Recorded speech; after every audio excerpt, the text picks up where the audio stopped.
custodians of the various lands upon which we are virtually meeting today, and pay my respects to their elders past, present and emerging.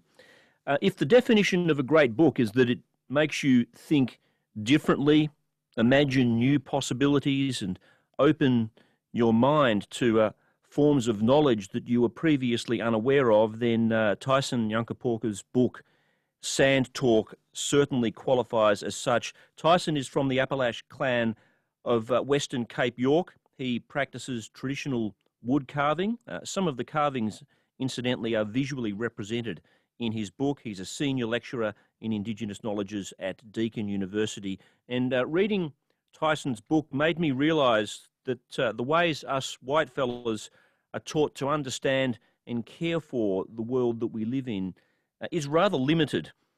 No doubt rationality and reason has a place, but we should not be discounting Indigenous knowledge and what we can learn from it. Indeed, there is much to be gained by embedding these principles of knowledge in the non-Indigenous world. Many of the ideas in Tyson's book were, I have to say, unfamiliar to me. They are radical, complex, fascinating. Some may find them strange. Ghosts and spirits, for example. But Tyson provides us with an amazing entree into the Indigenous world of the dreaming, but even that seems an insufficient description. I'm so glad he could join us tonight. Welcome, Tyson. Hey, how you doing?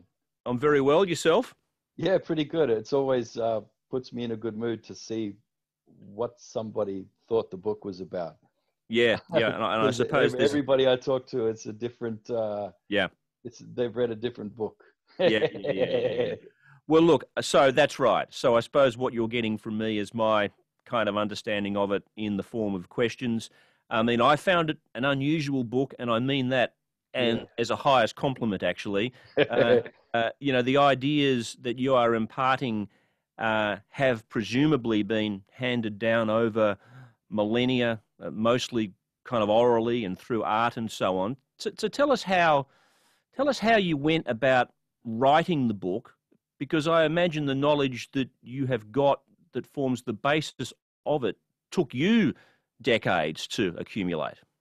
Yeah, well, it's funny because I don't think of it as a book about Indigenous knowledge at all, or Indigenous culture.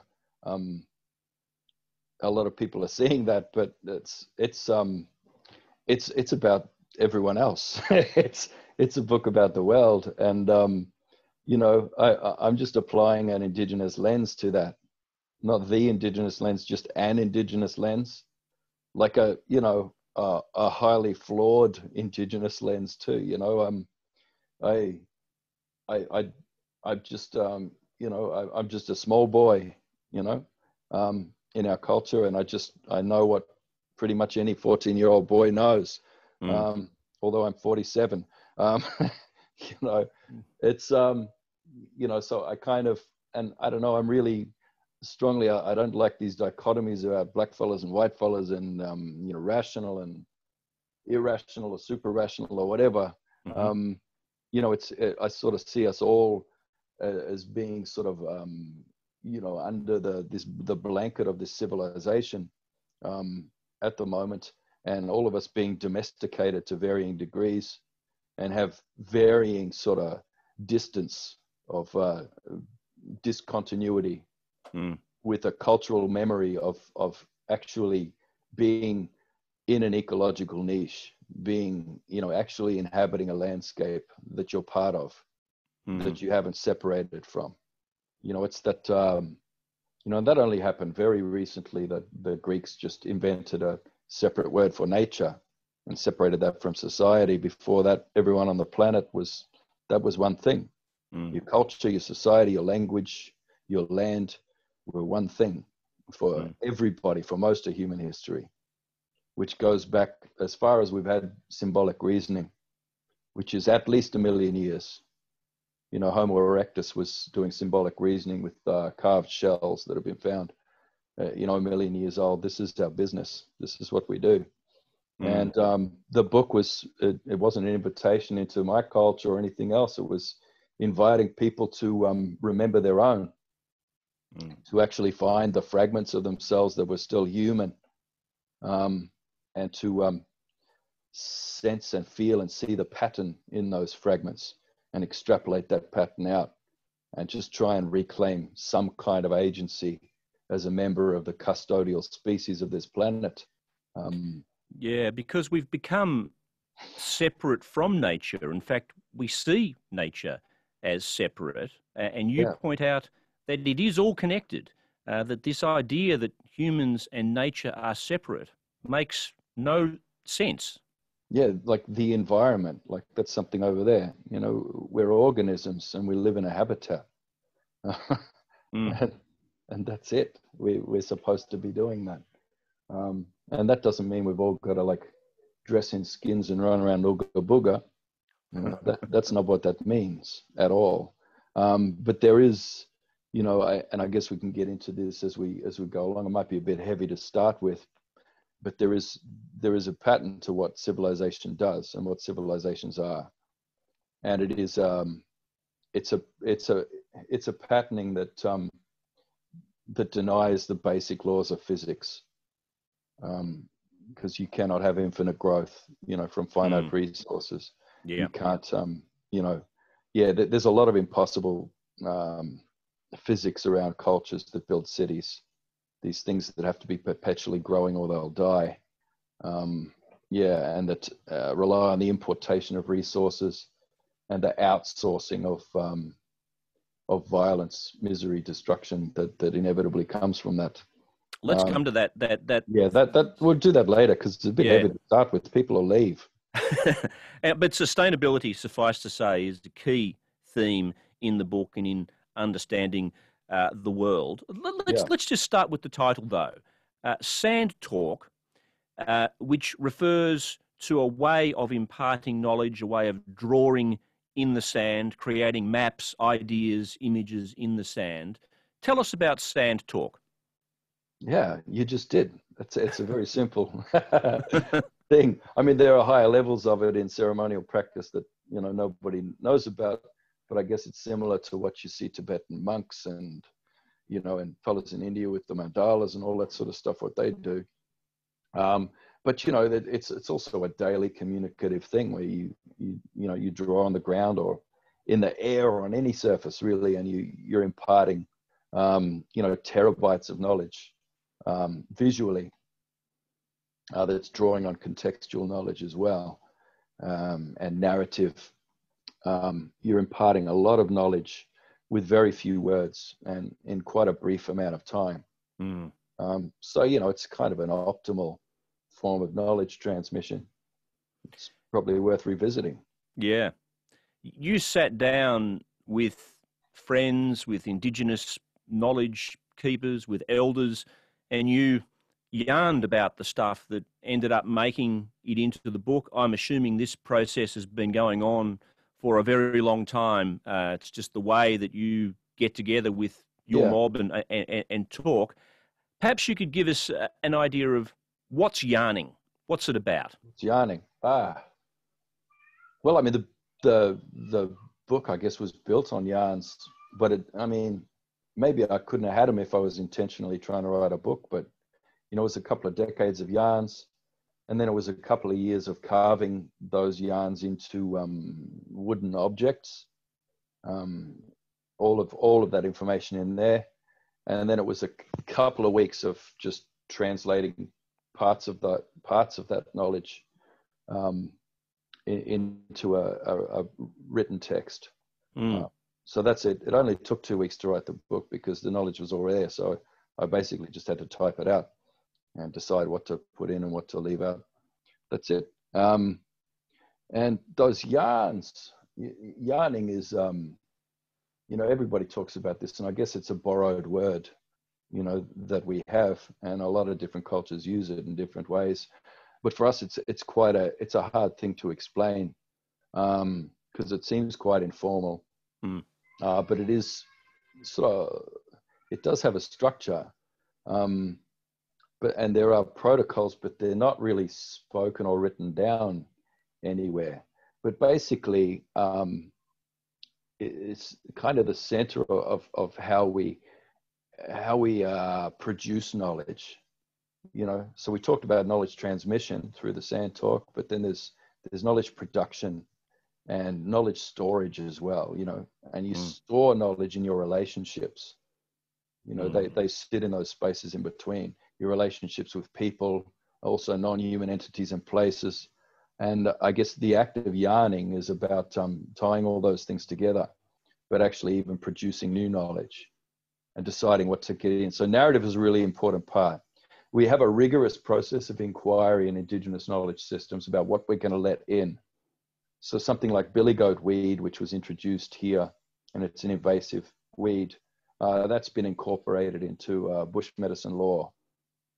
You know, but that process is very careful, and it takes a lot of yarning. And basically, yarning is an aggregate of stories, because every person's story is a different part of the picture. You know, and it's a little bit different from a lot of the civilization ways. You can't just say white fellas, because there's civilizations everywhere, and they didn't even start in Europe. Those Europeans picked them up later. It started in that Fertile Crescent, and they weren't white. But yeah, the stories, the civilizations tend to, one story has to win over the other stories and dominate and become the accepted grand singular narrative for everybody, you know, and everyone has to follow that one. But in our way, every story, even contradictory stories, have to sit alongside each other. They have to come amongst each other, and they form an aggregate sort of picture that better represents the truth. You know, so every story, the same as every theory, is wrong. Any scientist will tell you that every theory, every model is wrong, but it's useful in some contexts. So you want to get all those stories together, and you form an aggregate picture, even if there's conflicting narratives there. And that's what a yarn does. And one of the things you have to listen, and you can't be trying to defeat somebody in debate or contradict anybody. They have to come alongside. That's exactly what I was about to say, actually, that we live in a culture at the moment where there's a lot of talking and not enough listening, and yarning really is about listening and learning. The other thing about the book that makes it different from other books is that the words are accompanied by symbols, by designs, by artworks. Tell us about why they are so central to accompanying the text, and why symbols and art and so forth are so important in helping to make sense of the world that you're writing about. Well, look, the book is actually all the words, nothing. That's just an accompaniment to those few images. And it's not many, there's like 13 or so of them. And half of those are the main images. That was the whole point for doing the book. They're from, Juma Fijo from the Larrakia mob. And he wanted me to spread those as far as I could. And it's basically a ritual action that he wants. He wants those sand talk images out in the world. He believes that those images will change people at the molecular level, at the genetic level. He says it'll change the DNA just seeing them. And he strongly believes, and I'm coming to believe it as well, that the power of that ritual action will bring what he calls bringing the seven spirit families home. Because he believes that all those seven spirit families, which I think possibly correlate to the seven sort of ancestral, what they're calling species of hominids that most of us have in our DNA. You know, he believes that all of those tribes, those original peoples, are represented here in Australia again. Like everyone's come home to where, because he doesn't believe in the out of Africa theory, it's an out of Australia theory from his traditional story, you know. And so it's all those seven bloods have come home again, and he believes it'll bring the seven spirit families together and give us a period of harmony. So that's why he wanted me to put those. So I was just doing it one-on-one with people for years, just going out and just showing people those images and telling them the story. And It So the struck book is me. just a delivery system for that. People Yeah. keep, and everybody, weird.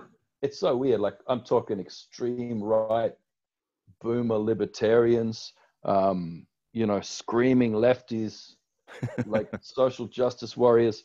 Everybody is reading that book, and somehow they're not getting upset about it.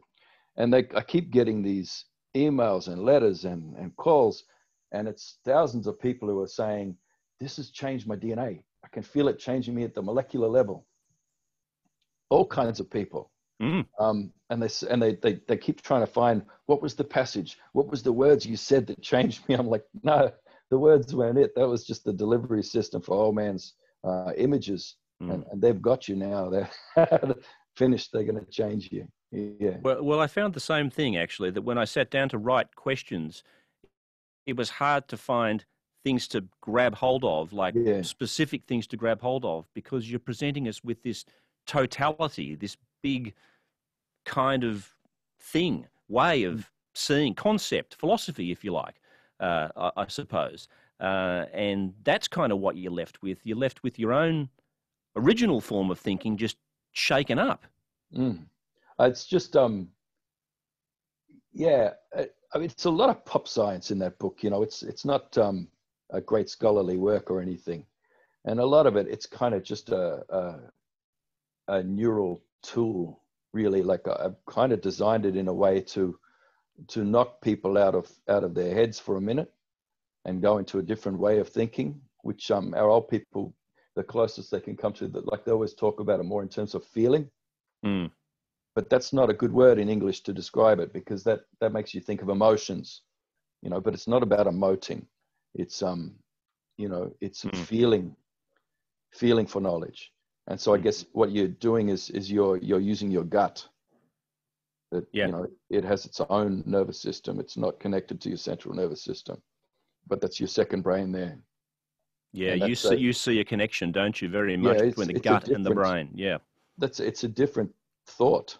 It's a different way of thinking. And yeah, I mean, I guess it's coming more into that, being able to use that as well, not instead like it's better, or like, white fellas need to stop being so rational and start using that. Nah, not that, because everybody's got that. Mm. But it's about sort of giving you permission to jump into that space for a minute, Mm. and just feel that knowledge, and yeah, connect that way. Curiously, the book is written in dual first person, essentially, as in us two. Why did you adopt that unusual form of narrative voice? Yeah, for fun mostly. I like messing with English. English doesn't have enough pronouns, basically. I mean, it's got heaps now. I think there's 60 new ones recently, but apart from that, it's Aboriginal languages have lots of pronouns that basically describe all of your relationships and all of the social roles that you're supposed to occupy. Right down from you, but then also the pairs, kinship pairs and relationships you're supposed to have that way. But then the way those network out into exclusive groups of similar people who are grouped together, but then and they overlap with several different groups, but then out to a larger group, a bigger us all. So there's lots of different pronouns, but then there's more because it's, us belonging to him, us belonging to them. So there's heaps. So I've always found English like really limiting in its pronouns.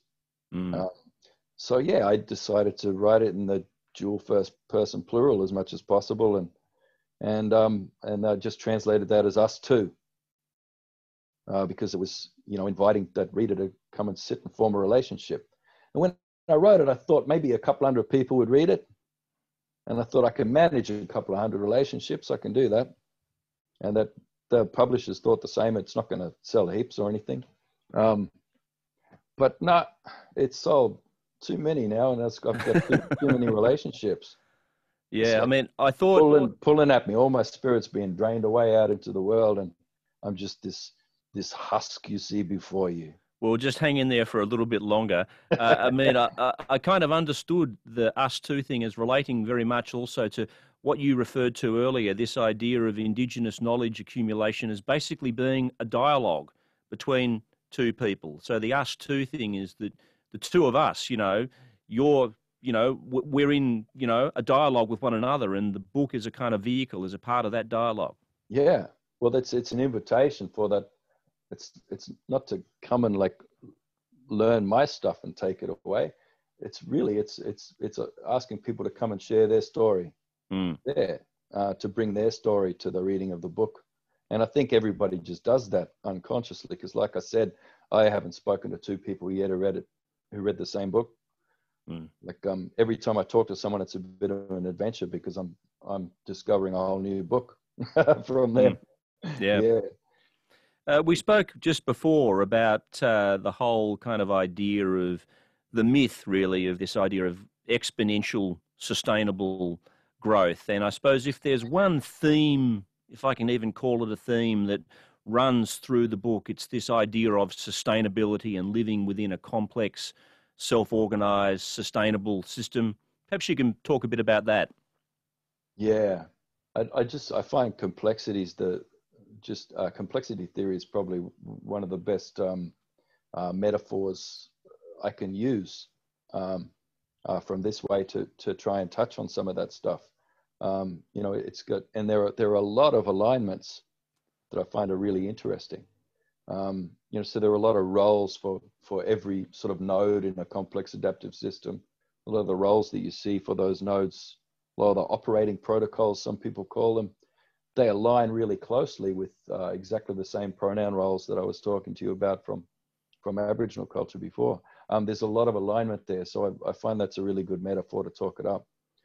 It's also a really good tool for interrogating this idea of sustainability, because that's a hell of a misused word, like the idea of, the Internet of Things is being rolled out this year. And I know that because I was asked last year to do a submission for the rollout in Australia. And yeah, I think they really wanted me to say, how can we get Indigenous communities to go along with this? And what's the best way to, I don't know, to get some Indigenous jobs out of it or something like that. I think that's what they wanted. But my response was, are you insane?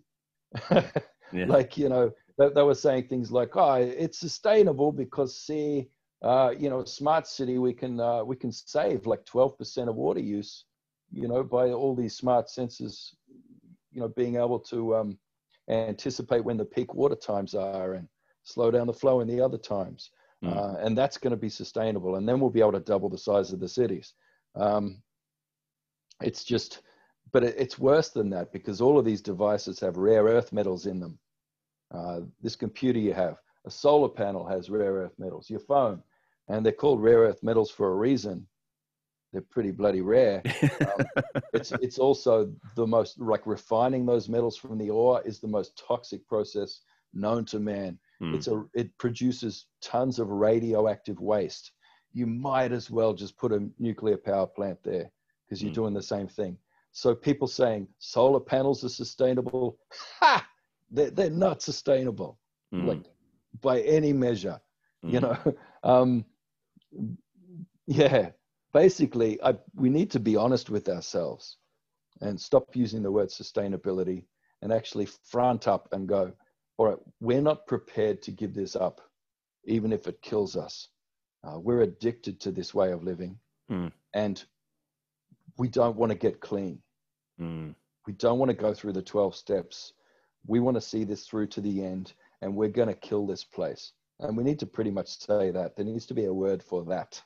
I wonder whether, in a sense, we need to do something even bigger, and that is to retrain our brains to think differently. That's kind of what I came away with from the book, that a lot of this thinking is so deeply ingrained in how we see things that it's kind of hard to shift. You need a bigger quantum way of looking at change in the way you look at the world. Yeah, but that's already there in you. you've just got a couple of confounding grand narratives slapped across your synapses that's stopping you from seeing that. That's all. And the biggest ones are the myths of the narrative of primitivism and the narrative of progress. And they're bound up together, those two. They rely on each other. You know, so we have to keep telling the story no matter what evidence comes through. It doesn't matter that we know Cro-Magnon man had a 10% bigger brain.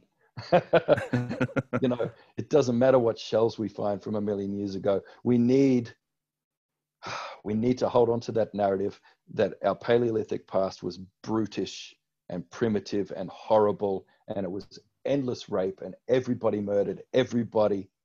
And that's it. And then they, you know, I heard it cited yesterday, the idea that, well, you know, indigenous people do genocides as well. It's in, you know, New Guinea, you know, it was recorded, you know, in the early days that they were murdering each other. They were committing genocides for thousands of years in New Guinea. But that doesn't make any sense. New Guinea is the most linguistically diverse place on the planet. It's got more languages on that tiny landmass than most of the rest of the world, you know.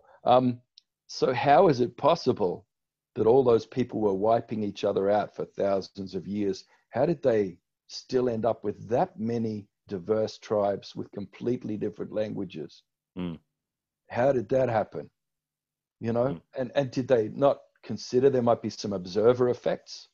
If you're like, you know, you're setting up an entire colony over here and displacing a bunch of people, that maybe those people might have to run over there and get hungry and start eating some of the people over there. Your presence has changed it. Oh, so we're going to record that and go, yeah, look at these savages, what they've been doing to each other forever. Just not the case. And it's never been the case. And so this narrative of the primitive has been projected back onto this past, and it's dangled like a threat over everybody. Like, you better like be on board with the project of progress and civilization. Otherwise, you're going to end up like that. You don't want to go back. You know, if this wasn't here, you'd all be raping and killing each other, because that's what humans do. Humans naturally destroy their environment. Humans naturally murder each other. That's just what we naturally do. Well, stuff that. We naturally know that's not what we do. And we see it. We see it whenever there's a disaster. So, you know what my definition of a disaster is? When they proclaim a state of disaster, disaster is any event that will temporarily suspend the activity, the control of the state and the marketplace, either or both. You know? So you have these disasters, and then they try to find people who are traumatized afterwards to interview, but they just keep finding happy people, you know, because people have discovered, you know, all you hear after these disasters is how amazing the human spirit is, and how we, in a time of crisis, we're not looking out for the individual. We all come together and we look after each other, and we come together in one bigger collective mind that finds solutions that get us through it. And, you know, and informal economies emerge where every unit in that economy has amazing velocity, and with very little wealth in these disaster zones, there is quite amazing prosperity just suddenly flourishes, you know, I guess until the state comes in and bulldozes that again. It's all an illusion. And it's a lie. It's a lie that this is an Anthropocene. We are not a species that destroys. We're a species that's designed uniquely to be the custodial species of this planet. There's a handful of assholes doing this. And, you know, it's fooled us. We've got this stupid narrative. And then, of course, you've got the narrative of progress, which is the idea that today is better than yesterday and tomorrow will be better than today. So we control the present by rewriting the history of the past, and then by, you know, projecting forward into the future with contracts, etc. You know, and we have this illusion that time is on a line and that progress can only be upwards, and that our current way of living is the pinnacle of human experience. And I think most people would agree, especially with a bit of time on lockdown, that it's bloody not. I This think is not the best way to be. Yeah.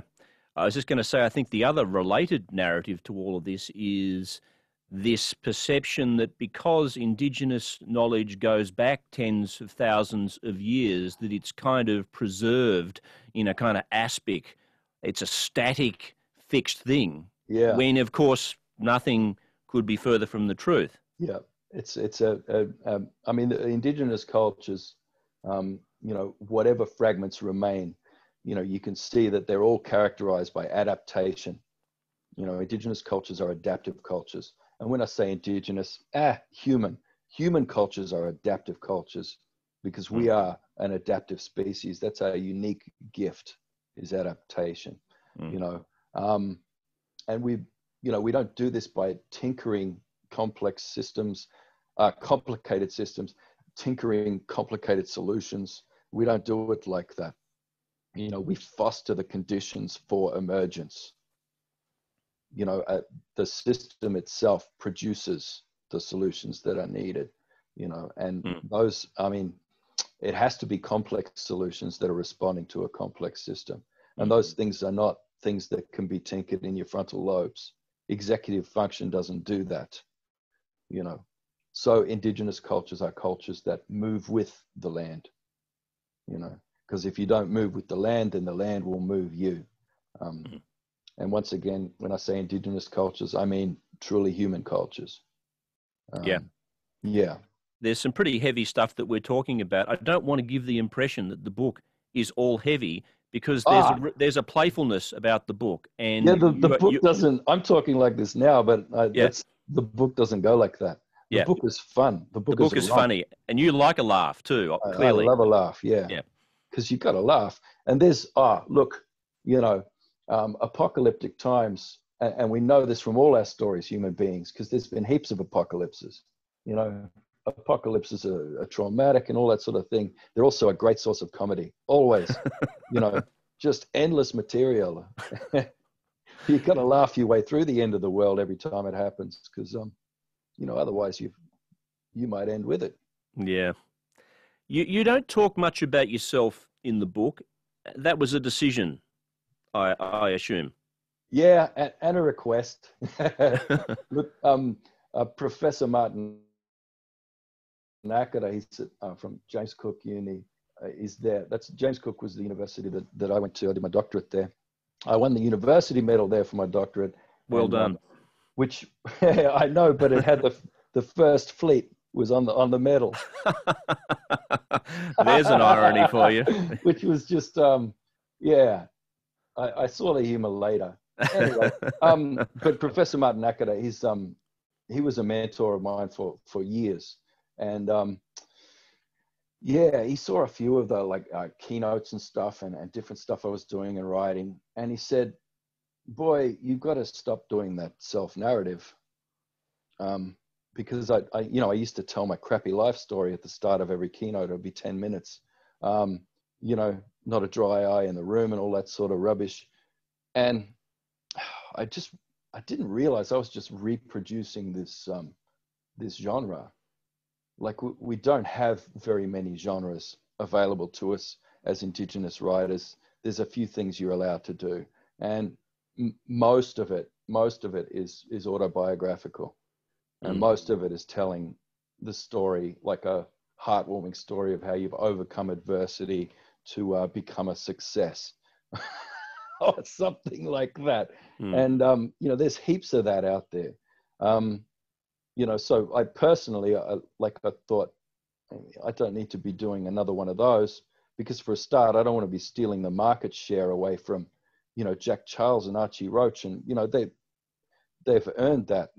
And the other thing is, my life story is it's not inspiring and it's not uplifting. It's actually just pretty embarrassing, most of it. It's like, a silly fella stumbling around, scratching his ass and bumping into things mostly. But you curate that little narrative into something, and I used to do it all the time. And see, and Martin Nacker, he told me, you got to stop doing that. What you need to do is find the meta narrative. No one's done that yet. You need to go to the net. And I'm like, I was still young. I was in my early 30s then. And I was like, meta narrative? What's the meta? What's meta even mean? All right, I'll start looking for that. And so I started looking for that. And when I found it, it was very satisfying. And that basically turned my gaze outward. You know, instead of trying to represent myself to the world or represent our knowledge to the world, which I don't have enough knowledge even to do that. Instead, I turned that gaze outwards and I looked at the world from an Indigenous lens. And I saw some interesting stuff, funny stuff, like, exciting stuff. Yeah. And so, I really wanted to avoid that. But at the same time, I mean, it was a problem, you know, with the marketing, because, you know, a lot of people were very unhappy with that. Like, you know, I didn't get UK distribution because of that. They were like, nah, you tell us your crappy life story or we're not, not distributing it. So, you know, no one in the UK can get my book. I think, I don't know, there was a couple of countries that weren't keen at the start, but now they are, because somehow people got interested in it anyway. And I didn't have any marketing or sort of branding or stuff going on. Like, it was mostly just word of mouth. Because I said, well, you know, we've got to follow Indigenous ways of doing stuff. And so we're going to use the grapevine, you know, blackfellow way. And so it was mostly grapevine and doing, like, I'd done a lot of podcasts because I read this thing that said podcast is the new campfire. And people are longing for the campfire again. I love that idea. That they're sick of social media, they're sick of traditional media, they're sick of all the media, and they're sick of everything having to be airbrushed and edited down to a 20-minute flash bloody, you know, radio show or TV show or like anything. They like long-form podcasts where people are just yarning. Yeah. People want to get back to the yarns.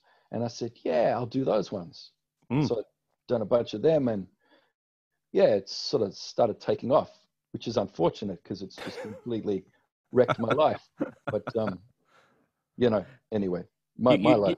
You actually, in the book, employ that image of sitting around the campfire as a kind of form of meditation, a way that you can shift your mind. I mean, that is what can happen to you when you're in the bush and it's quiet and there's a fire. It's one of those moments, it seems to be one of those increasingly rare moments, actually, where you get a kind of sense of clarity, your mind can clear and you can think about stuff, hey?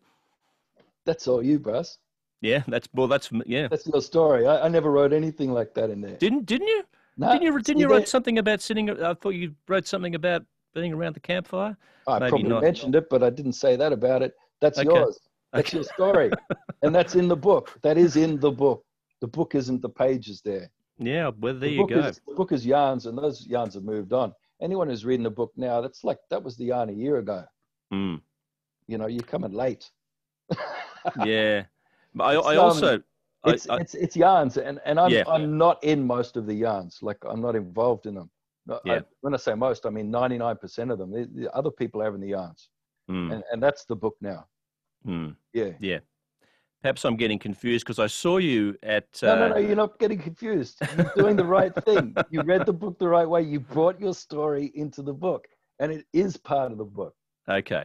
Yeah. Yeah, good. I'm glad. And I love the way you said it. It was just, hold on to that fragment. It's a good one. Okay, I'm going to prompt another story, and I hope this actually happened. One of the things that there's so many ideas and thoughts and concepts in the book that we're not going to have time to talk about. Spirit is one. You wrote part of this book when you were on a writer's retreat in the Blue Mountains, right? And I heard you tell this story about staying in a house haunted by spirits. And during that stay, you found yourself at one stage in the bathroom on the floor, blood coming out of your head because you had been, you think, attacked by the ghost that lived in that building. You must tell us that story. Yeah. Well, I can't figure any other explanation. I looked everywhere to see what I could have bumped my head on, and there was nothing there. The door was locked. I don't know how that happened. But yeah, is that ghost, definitely. Yeah. Well, that was a weird one, because it's in that Eleanor Dark's house, and it's this writer's retreat that you go on, and somehow I fell ass backwards into one of them, and so I had a week, which was really good because it was a week with no babies, and so I wrote the first half of the book. Then second half of the book I had to write like just with whatever moment I could snatch, over another week. And that was like with babies and work and everything else. So that's why the second half of the book isn't as good as the first, I didn't notice. A lot of people noticed. They could, geez, you're rushing towards the end. They got short chapters all of a sudden. Half the book is one of the chapters at the start. Yeah. Well, that was writing retreat. But, so I get interrupted by babies when I'm at home. I go try and go on a retreat, and there's freaking ghosts there. Yeah. And it wasn't just me. I was the only Indigenous writer there, and there was like those ladies were really copping it rough too, and it was a bit of a kind of a sex pest, that ghost, even like feeling people up or on the stairs and everything. and then I got all these people contacting me and saying they had the same experience. I've heard it too. This is the Varuna Writers Centre, the Varuna, isn't it? And there was some ghost had made its way in there, which I'm going to say that because I don't want to be disparaging any Eleanor Dark's ancestors, but they feel this mustache on their neck and all this kind of thing. Yeah. Well, anyway, all the other writers were staying upstairs. I was downstairs in the maid's room. Like the maid's room is what it was called. So obviously, and they talk about, how hard a life Eleanor Dark had. Like, she really struggled financially. She only had one maid. It must have been hard for her. So I was in that maid's room, and, someone kept coming down the stairs, coming in looking for the maid in the night, and getting a nasty surprise when you pull back those sheets and there's me.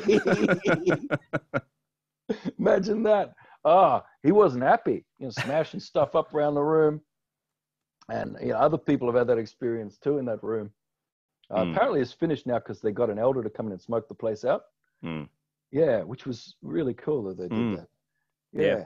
But then I thought, well, I know this place. I know that songline there, and I know that there's that really sacred water, there in that place. There's a big sort of eel and rainbow snake story, water rat story. And it's very special water coming off there. I thought, I'll go have a shower, because I couldn't like smoke myself or anything in a heritage site. That's not going to work. I'll go to jail for that. So I thought I'll wash myself off with that water. And then, and I woke up in a pool of blood. There you go. Yeah. What a story.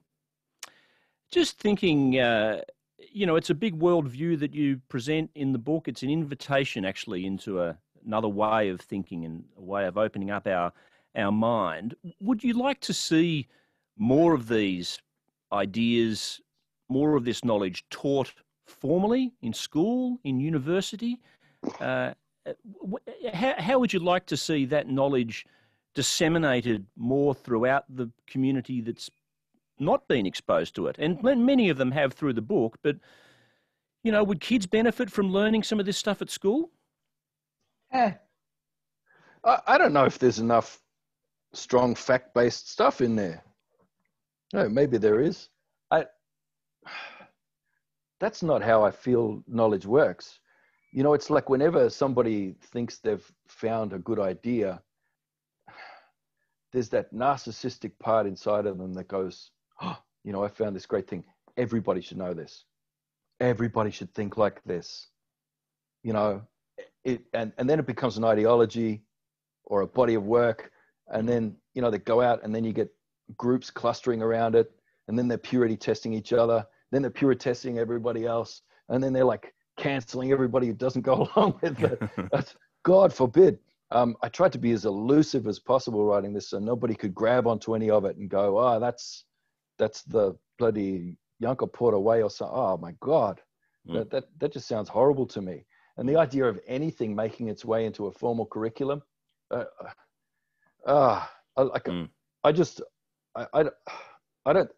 think formal education is a horrific thing anyway.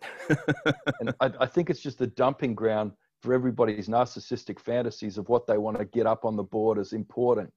It's inflicted on our children. You know, whenever anybody wants to push an ideology, you know, or something like that, they should teach it in schools.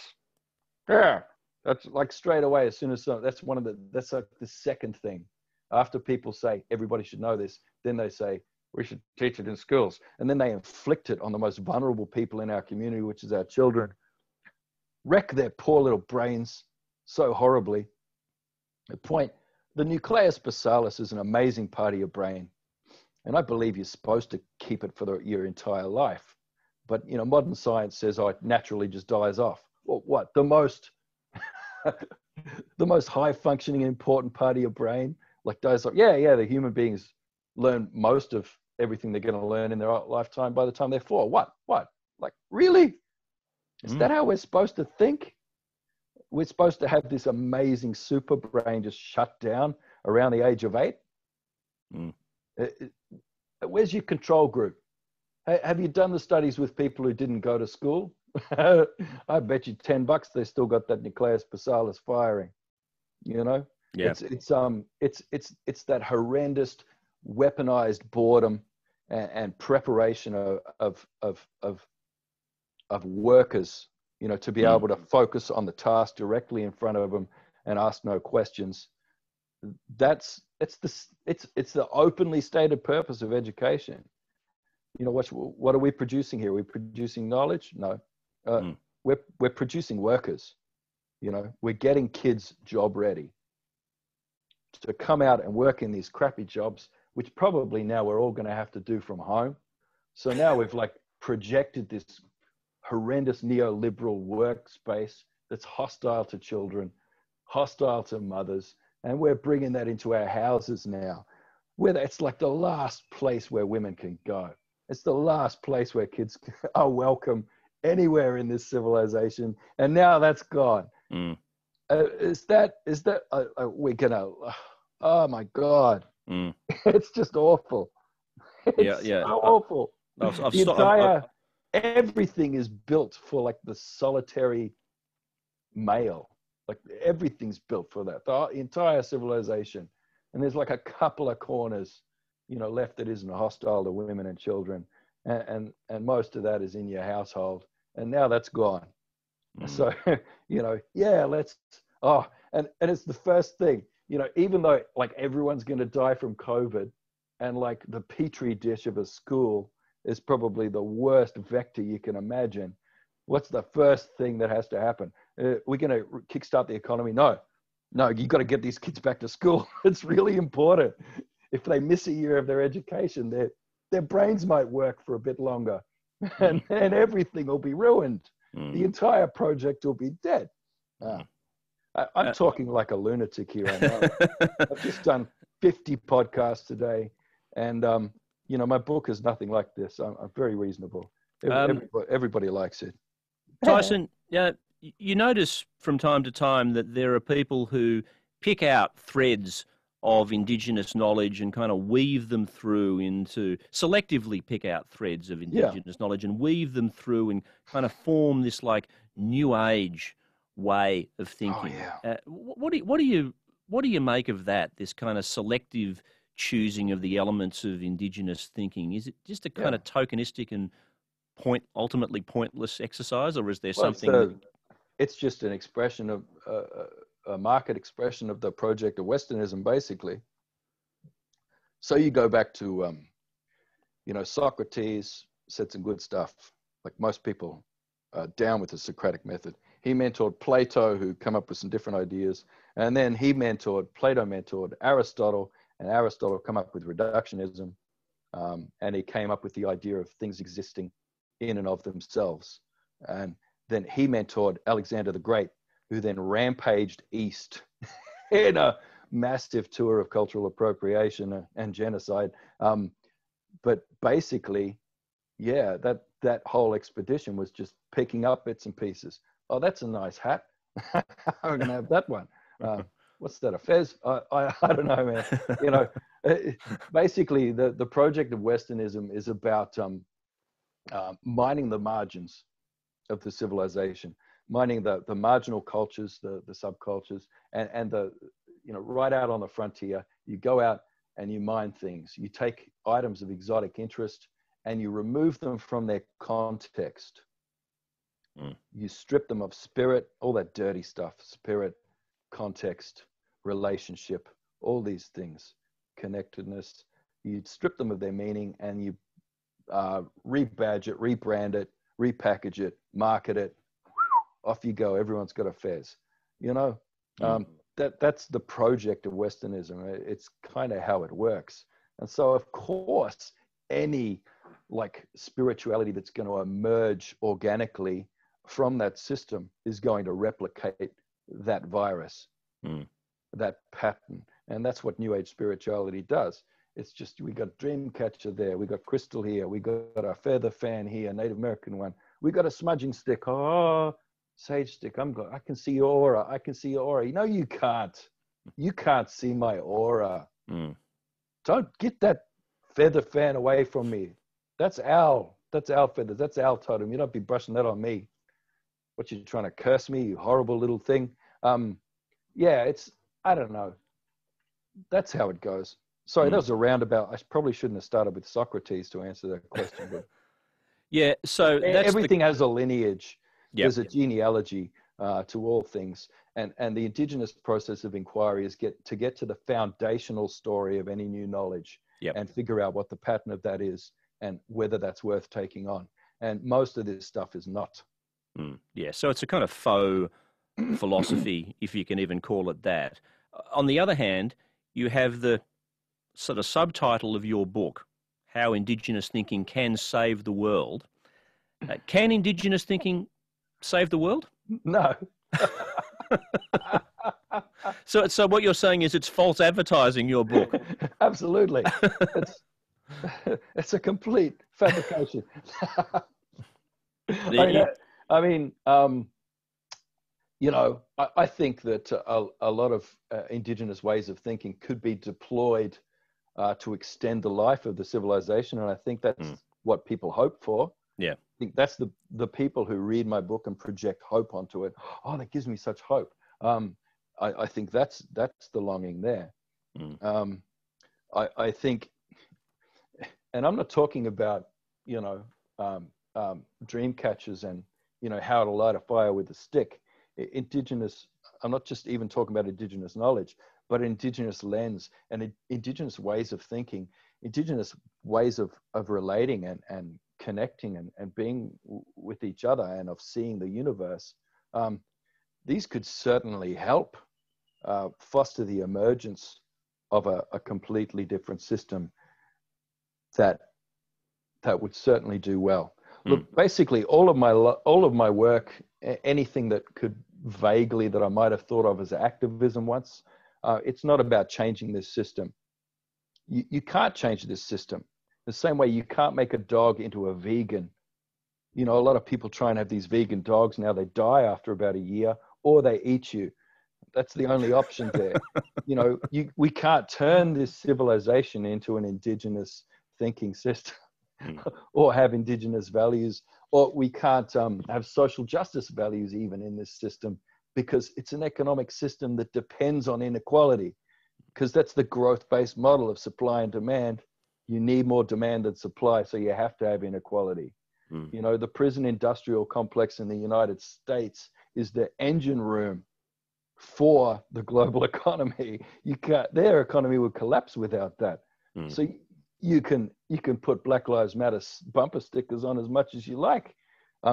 Then those lives aren't going to be allowed to matter, not as long as that economic system continues. You can't put a saddle on a cow. So, you know, I think people like the idea of extracting bits and pieces to rebrand the system a bit, to make the system feel a bit more fair, to slow down the slide into destruction. So we can kick the can down the road a bit further by extracting little bits and pieces, those token artifacts you mentioned before. But for me, as I was starting to say before, the focus of all my work is not on changing this system, but it's on leaving tools for the people who will follow us. Yeah. That's the best we can do, I believe, is to, and for me, that gives me such excitement, the idea of leaving these tools.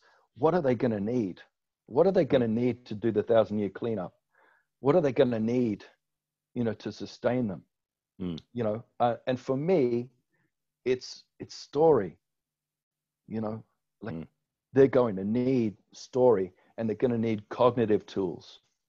So that's basically all I produce is cognitive tools that may sort of, burrow into people's minds here and there, like little seeds, and will stay there for the people who are coming after. And yeah, that's the best we can do, and have a good laugh while it's all happening there.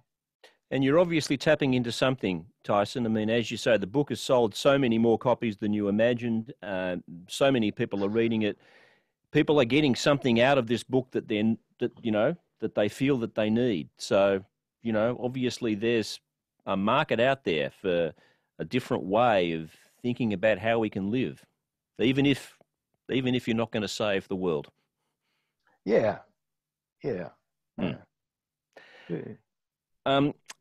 You've been doing back-to-back podcasts, and so what I'm going to do is I'm going to thank you for this fantastic chat. I have really enjoyed this discussion, and as I said in the middle of the talk, I love the sprinkling of humour in with the kind of profound observations that you make. So thanks for talking with us.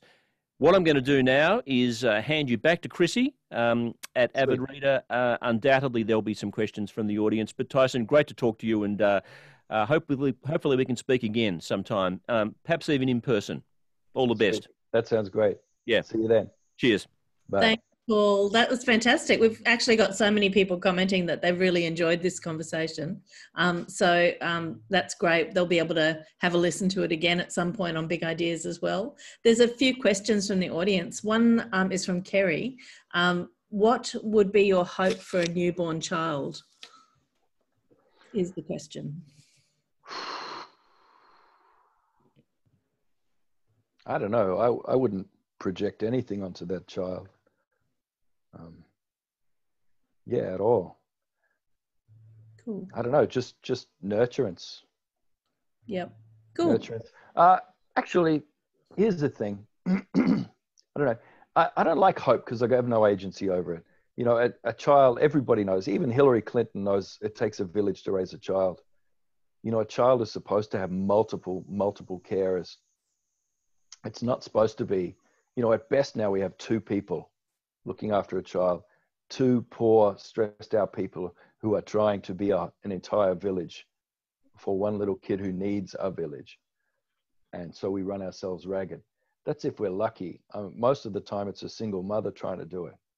One woman who's trying to work and be a village at the same time, absolutely impossible in a completely hostile environment that hates her and is, that especially hates single mothers. This is a society that hates single mothers to death. And I don't know, I don't have any hopes for that child. I know what that child needs, but he's not going to get it. I like the idea that there's probably groups of people out there who are establishing collectives and, are trying to provide that village for their children. That was my advice to a men's group. I had to do the men's rights movement. I had to do one of those podcasts that was a bit that way. Wow. And, my advice was, as a men's group, stop whinging about women and how unfair everything, stop fostering this fantasy that the world is against you, because the world is built for you. Good advice. You idiot. Just basically your task in your men's group, stop bitching about women and start all of you collectively being uncles for each other's kids. Very nice. If you want to rediscover your manhood, like, you're not going to find it going and shooting a deer in the face and getting drunk down the pub and shouting angrily about, how women are ruling the world. And, it's really hard to be a white man right now. Just like, be an uncle for each other's kids. Yeah, that's really great advice. Village. Anyway, they didn't ask me back. Funny that. Hey, there's a question from John. Is there anything that didn't make it in the book, but you wish you'd put in there? Oh, heaps. There were whole chapters redacted from that book. Is this another book? I had a chapter. Nah, you're right. I had a chapter on Gaddafi there. Oh, wow. Yeah. Do you wish that made it in the book? Happy with what? Not really. I mean, it was a smart decision to leave it out because, I probably would have only sold 5 copies if I'd done that. Yeah. Nobody wants to hear the other side of that story. I've got a very lateral question here. Are you up for it? Yeah. Okay. In the last chapter of the book, Which Way, you write how to encode a protocol for agents in sustainable complex system using the middle row of knuckles. And can you walk us through this technique using the Brisbane River? Oh man, that's the best question I've ever had. But that's a couple of days. One's asked that one. I'm trying to recall the Brisbane River, and yeah, it's tidal. Yes. And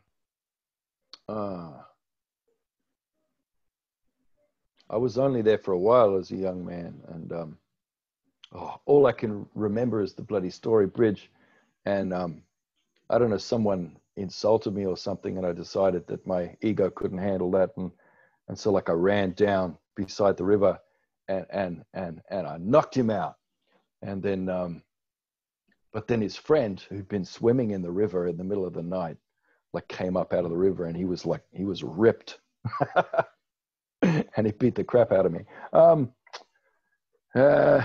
So yeah, I've got a scar on my knuckle from that. I guess that's why I'm thinking about that story.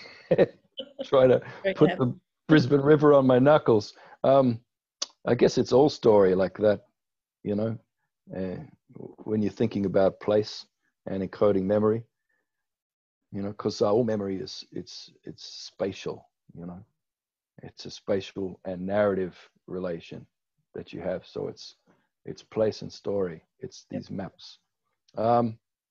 Yeah, so I guess I'm trying to think of 4 things along that river. I feel I don't want to trespass on that country, actually.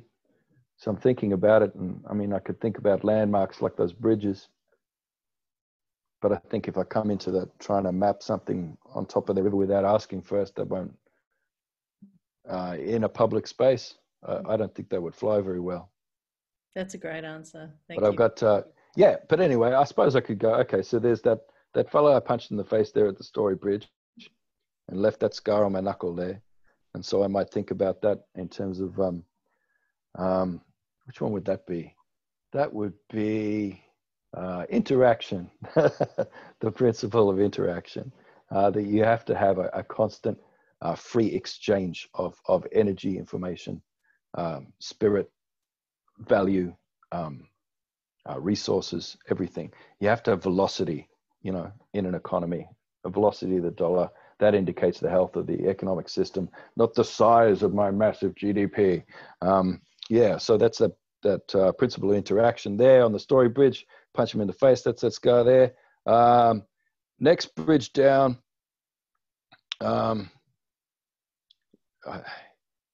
That's where I broke up with a Japanese girlfriend there. That would be the principle of connection. Okay, so you have to connect with as many nodes in your complex system as you can. And then go down a little bit further down that river. What the hell else I done there? Yeah, I saw a guy fishing there once, and I was worried about he was going to take that fish home and eat it and poison himself, because that river is toxic, man. So that one, maybe we'll think about diversity there. And it's not diversity in the sense that you might thinking like having a different colored face as your president or CEO or vice president or something like that. That's not what diversity is. Diversity is about maintaining your individual difference from the people around you who are most similar to you. You know, you have to make sure you maintain your difference. If you all start thinking the same ideology and saying the same things and dressing the same, that's entropy, and your system stagnates. So you need to keep yourself as different from the people who are similar to you as possible. And you need to connect with as many nodes as you can who are completely different from you, human and non-human. You know, connect with a tree, a rock, you know, a 300-pound guy who can't get off his bed, an incarcerated person, a tiny child with a mohawk. You know, everybody, there's different ones as much as you can. Diversity right there. And then the last one is adaptation. And I guess I'd follow that out to mangrove swamps at Hendra there, where the Hendra virus started, you know, because there were horses there. That horse started across the highway from that swamp. And they were little, because viruses are helpers. They help us mutate to adapt to a changing environment, you know, to bring us into place. And I guess those viruses were trying to help those horses change, you know, to mutate into something that would fit into the landscape a bit better. The only problem is that spread to the bats, the fruit bats there, and you know, gave them sort of rabies-like symptoms, and then they flew out and bit a bunch of humans. Yeah, it's when you get like massive rapid change in a natural system, it produces a few pathologies. And pathology is just when things are having to mutate a lot faster than they should be, because there's too much catastrophic change happening in the system. So you get all these little biotic refugees from those ecosystems. And that's not a pathology, that's just a comorbidity. Well, thank you for that answer. That was fantastic. And from the Brisbane River, I can see from where I am the fishing place you're probably talking about. And the river at the moment is incredibly clear. I'll have to let you know it's not the river you remember, because industry stopped with the coronavirus. And that's really good. We can see the bottom of the river, and we can see the fish, and you can see the stones. It's quite beautiful at the moment. So next time you're up, have a look. It's actually amazing. I've watched this change over the last 6 months, and it's just clear. It's great. I'd love to see it. I spent a while in Brisbane, just a little while, but and quite a bit of that was homeless. Yep. And I used to camp up there near New Farm. Yep. In the park there. But then when they started gentrifying Fortitude Valley, there they were moving us on. Yeah, they do that. Yeah, so we get, you know, they do things like, you know, put you in handcuffs and drive you 20 k's out of town and dump you on the side of the road. That was happening a fair bit. I remember that. Maybe I should have had that one for the adaptation story. Yeah, but that's not the river goes past. Yeah. That was great. Look, I've enjoyed this evening. I think people probably need to go and have their dinner now, and you probably need to go and have your dinner now. But thank you so much for being with us, and thanks to Paul Barclay for that fascinating conversation. I've just got like a scroll of people saying how much they've enjoyed tonight. So thanks so much. That's awesome. And we'll catch you on the flip side when the virus lets us travel. Lovely. Thank you. All right, I'll see you then. Bye. See you later. Bye.